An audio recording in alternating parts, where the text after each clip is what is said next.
¿Te imaginas que existiera una cárcel capaz de traumatizarte durante el resto de tu vida? Tanto así que la escasez de alimentos, las enfermedades y sobre todo las torturas te hicieran olvidar que tu verdadera sentencia era el encierro. Cárceles, Penitenciaría Central de Guatemala.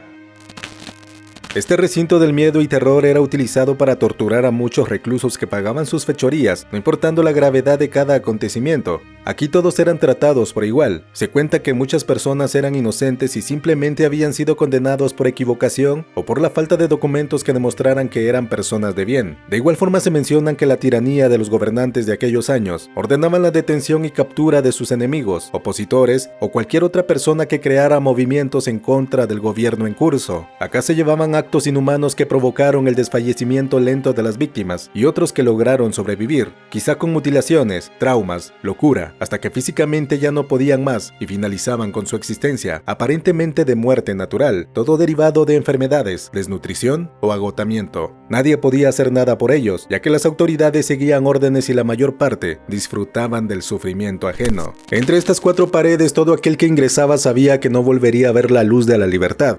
Y lo más tétrico es que no solamente era el terror de los delincuentes, sino también de las personas inocentes. Acá permanecieron muchos personajes que pagaron en el paredón del cementerio general, tal es el caso de Mikulash, los condenados del caso del taxi gris, entre muchos otros. Y entre todo esto, en los años 20 conoceríamos a un personaje de nombre Roberto Isaac Varías, quien era mejor conocido como Tatadios. Este era un delincuente prófugo que fue acorralado por una multitud, acusándolo de varios delitos, y al verse sin escapatoria y a punto de ser linchado, tomó la decisión de entregarse en la penitenciaría para ponerse a salvo. Este era un hombre de casi 2 metros de altura, piel blanca y unas manos grandes y fuertes. Se dice que le decían Tatadios porque era considerado alguien superior, ya que provocaba mucho miedo. Su fama era tal que tuvo varios privilegios en este lugar, y se cuenta que incluso era el encargado de acabar con la existencia de varios presos políticos, todo por órdenes directas del mismo Jorge Ubico. También existen versiones de que en este lugar se realizaban experimentos con los reos, inyectándoles bacterias como la sífilis y la gonorrea.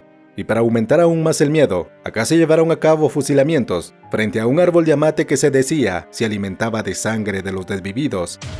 Relatos como este aún recorren la mente de muchas personas, que cuentan que incluso para la época de Semana Santa los presos se arrodillaban frente al paredón que daba frente al recorrido de la procesión del Viernes Santo, escuchando con devoción el paso del Santo Entierro del Calvario. Todos rogaban perdón, mientras que por unos minutos el anda se detenía, continuando así su recorrido y dejando breves instantes de paz en aquellos que lamentaban su destino. Pero en ese instante, en el que se alejaba la procesión, las autoridades daban la orden de liberar a uno de los presos, algo que era esperado por los condenados. El elegido recibía la bendición y el perdón de Dios, y así regresaba a su vida normal, aunque generalmente era con traumas.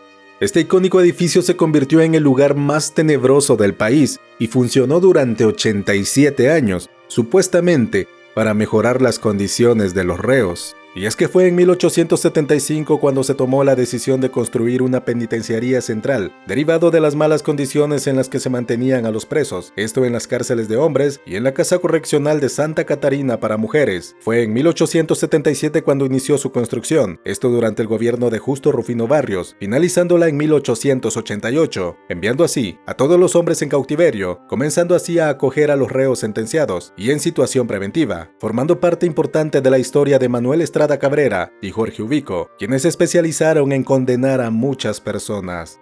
Se sabe que este recinto del terror tenía una capacidad de 500 personas y a pesar de esto, ya tenía una sobrepoblación de 1500, algo que aumentaba cada vez más. Así pasó durante muchos años, y no fue sino hasta 1968 que finalmente se clausuró, guardando así lamentos, tristezas, lágrimas, desesperación, arrepentimiento y locura. Actualmente solo permanece de pie el puente de esta penitenciaría, que también hace recordar el paso del ferrocarril, que funcionaba en aquella época. Después de su demolición, se dio paso a la construcción del centro cívico.